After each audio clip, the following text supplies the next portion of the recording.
Hey everybody, it's Christy Birchville. Today we are looking at Galatians chapter 4, specifically verses 11 through 20. Now, as we read this, we see Paul is giving direction and guidance to the Galatians.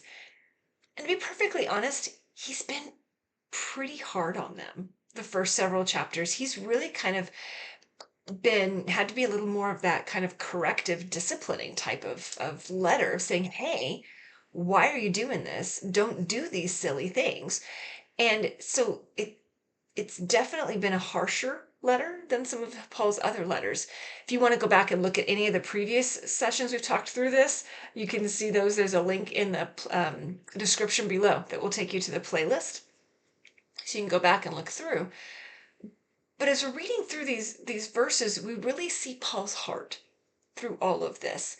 So chapter 4, verses 11 through 20, specifically looking at verse 16, Paul asks the question. He says, have I now become your enemy by telling you the truth? When we think about the idea of no distractions, and when we think about this situation, we find Paul in a difficult spot. He was trying to help correct the Galatians and some of the wrong thinking that they had been led astray into. And he's trying to pull them back and say, no, come on. That's not how it's supposed to be. That's not what is going on here. You need to be more, you need to be different. And I taught you differently and you've wandered away from that. So now he's kind of saying, hey, look, are, are you against me now because I'm telling you the truth?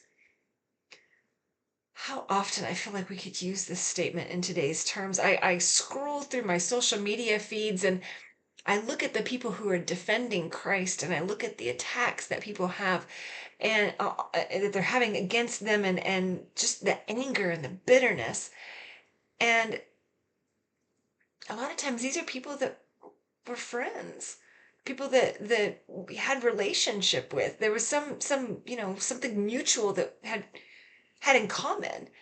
And these people are angry and upset and frustrated and they're lashing out. And the same question that Paul asks the Galatians is on my mind. It's like, have I now become your enemy by telling you the truth? Sometimes the truth is uncomfortable. Sometimes the truth is harsh. But that doesn't change the fact that it's the truth. In our society, a lot of times we've come to the place where we want truth to be warm and fuzzy and we want it to fit our definition of whatever we think is right. That's not how truth works.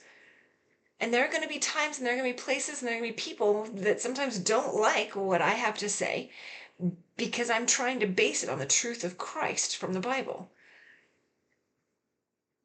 I'm not trying to be your enemy. I'm trying to help. But I realize that that may be how some people view them. And that's what Paul had to come to the place of, like, look, are you guys considering me your enemy? Because I'm trying to tell you the truth?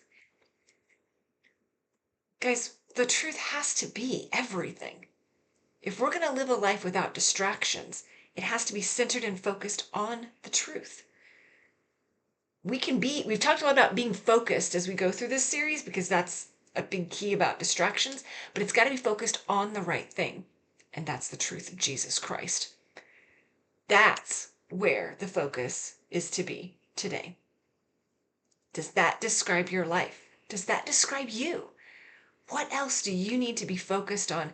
And where do you need to evaluate what's true in your life? Don't push away the people who are trying to lead you to God's truth. Embrace it.